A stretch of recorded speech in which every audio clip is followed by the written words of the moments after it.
Ladies and gentlemen, welcome to the Locks of the Day podcast. This is episode number 73. I'm here once again with Andrew and Zach, and yes, we are fresh off an NFL sweep. A little Thursday night football action. We had the Steelers versus the Bengals game. We smacked on a hammer play, which is 5 units. We don't put that on the podcast often.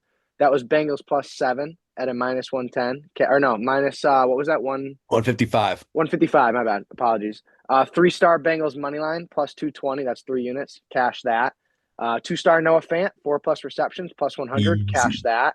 And a little two-star Aaron Rodgers, 2+ touchdown or passing touchdowns. My apologies once again. -150. Cash that as well. Sweep across the board, little 4-0 for you. That is a +15.6 units, all for free on the podcast.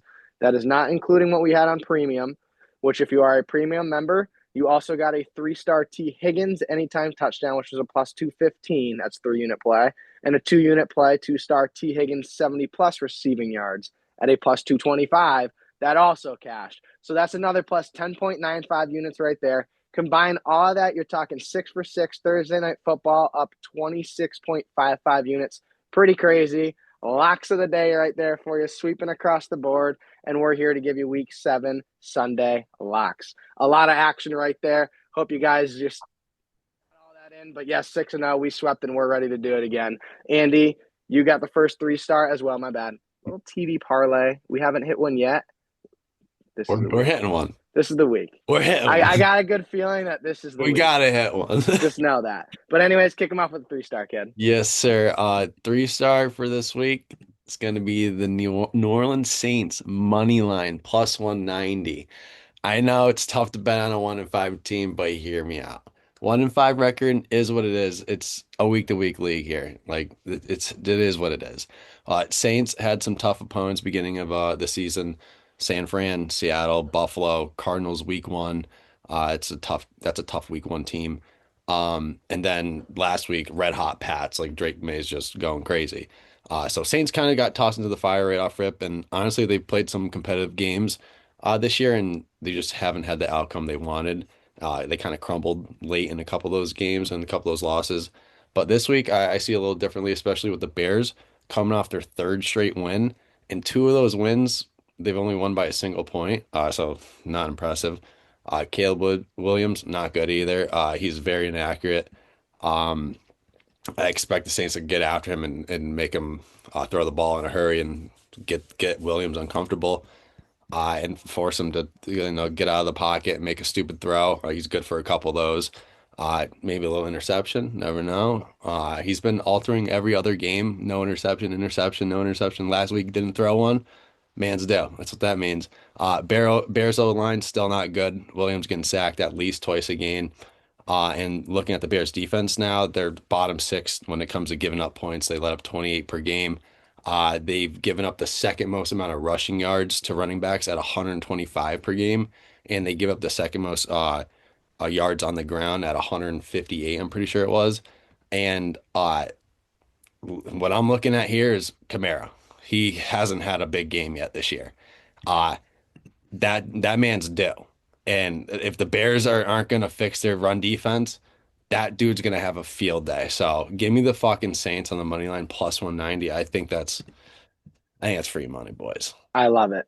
I also have a 3-star just because Let's it's, go. you want to talk about free money, buddy. Like, holy shit, take this shit right to the bank. We're talking 3-star Denver Broncos -6.5 by half a point, -135 versus the Giants. That's just free money. We're talking Broncos have probably the best defense in the league at worst, top 3. And yeah, I'm a big fan of Jackson Dart. Love him. Love the kid. I love what he's doing for New York. That's what New York needs. The NFL needs that as well. He's not going to be able to handle this defense, though. I mean, Giants don't have enough weapons to put up many points against a defense of this caliber. It just doesn't add up. If they had Malik Neighbors, sure, they don't. Wan'Dale Robinson's very good. I mean, if you put him as wide receiver 1 versus Patrick Surtain, like, he's useless. It's not gonna happen. I love him, but you're not beating Surtain. And yes, the Giants beat the Chargers and then lost to the Saints the following week. And then after that, beat the Eagles. Just doesn't make sense. And now this week, they're going to get worked by the Broncos because, yeah, sure, the Broncos struggled and barely squeaked out a win against the 0-6 Jets last week. I don't really care. Let me tell you something. Broncos ain't favored by an entire touchdown for nothing. Vegas ain't clueless. They're not that dumb. It's the people who bet on the Giants this week versus the Broncos who are clueless. Don't be that idiot. Take the free money with Broncos spread here. Thank me later. Expect the Broncos to look levels better this week than last week, and expect the Giants to look much worse than last week. So lock in a little 3-star Broncos minus 6.5 at a minus 135. And Zach, you got another lock? Go give it to him, kid. This is a 2-star. And honestly, I kind of feel the same way. I feel like this one might be kind of free, but we're going Sunday Night Football, 49ers money line, minus 135. I Dude, think the that was Falcons, gonna be my pick. Like Mm-hmm. I fucking I love love the them. 49ers. I Like love them. love Love them. the Niners. And they're so so injured. It makes it perfect. Yep. I love it. Keep I going. Love it. I don't have an extreme amount to say, but what I will say about it is this. The Falcons, I think, as you said, a week to week, they are going to be the most entertaining and bipolar team all year. You saw them go into Sunday Night Football and take apart the Vikings just for them to get beat by 30 next week to an 0-2 Panthers team. What did they do this past Monday? They took apart the Bills, made Josh Allen look foolish. Bijan has a massive game, what have you. Now, they're going to go across the country on a short week and go play the 49ers. Hear me out.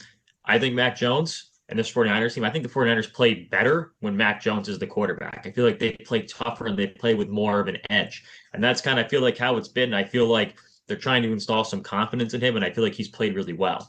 You look at the 49ers and their 2 losses, they lost to a 4-2 Jags team that's pretty talented, and they lost to a 5-1 Bucks team. Even with these injuries, they've still been extremely competitive and they've still competed very well in all of these games. Now, if you look on the Falcons side of things, Michael Penix Jr. is a bottom 10 quarterback according to stats, yardage, everything like that. He has been, now it's not his fault, he has a top running back in Bijan Robinson, but when you look at the Falcons' losses, this is kind of a crazy stat to think about. In 66% of their losses since Bijan got drafted, in all those losses, he's had under 75 yards. And in the games that he's played this season, in his 2 losses thus far, 24 yards, 70 yards. I feel like the Niners are going to take apart the ground game and make Michael Penix beat them through the air, which they do have talented wide receivers. But if you take apart Bijan Robinson and take out that facet of Michael Penix's game, it's over. Most likely it's going to result in a loss. And the 49ers have had a top defense all year long. Now they're going to have home field advantage after a couple weeks on the road, facing this Falcons team on a short week. I don't see any other result but a 49ers win. I can't see another result. This 49ers team is solid up and down, injuries or not. They're very well coached. They have probably, one of the best 1-2 combos in Shanahan and Saleh. So, this team is very good. If they could just stay healthy, this team is going to compete. And honestly, if I'm the 49ers, get Brock Purdy out of here. Sit him the rest of the year. Don't let him get injured anymore. Let Mac Jones ride it out and see what you can do and let him come back healthy next year because it's working. Whatever they're doing, it's working. He's 4-2. They're competing. I don't care if it's Mac Jones or not. Just let him go. Let him go. Let him fly. Let him flourish. So, 49ers money line minus 135. I think it's a lock. You point on that sweatshirt, it's a lock. Yeah. That had a chance to be one of my picks as well. So clearly we all love the Niners. Yeah. It's literally my pick. Lock in the fucking 49ers, man. I love it. Great. Like you said, amazing coaching staff as well. If not, maybe the best, which is massive. Like you can't underrate great coaches. But we do have a anytime touchdown parlay. So we'll go right through those. Andy, what do you got over there, kid?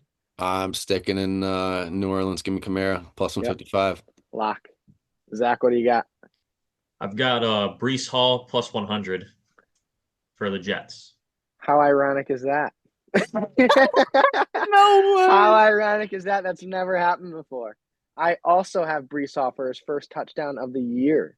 Wow. That is ironic. Fucking hammer it, people. Wow. See, so we don't tell each other before the pod, our TD players. We just say the odds so we know what the parlay was. But wow.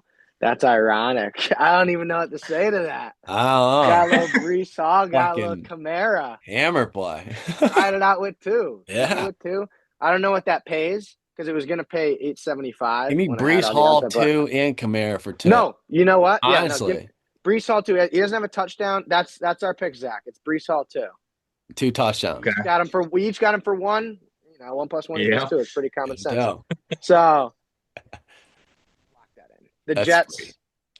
0-6. No touchdowns from Brees Hall. Mm. From the Jets this week. That's all I'll say. Panthers haven't won on the road this year either. They're 0-3. Those are all 3 Interesting. losses. There you go. They also just beat the Cowboys. It just makes sense. But yeah. Just makes sense. Anyways. Anyways, thank you so much for tuning in to the Locks of the Day podcast. That is episode number 73. Let's freaking smack again, boys. Make sure you tail all those bets. There's a few of them. And stay tuned at Locks of the Day or LocksOTD on all platforms, Instagram, Threads. Of course, we're going to have some more picks out for you guys on Sunday or Saturday night. So stay tuned. Big college football day tomorrow as well. Peace.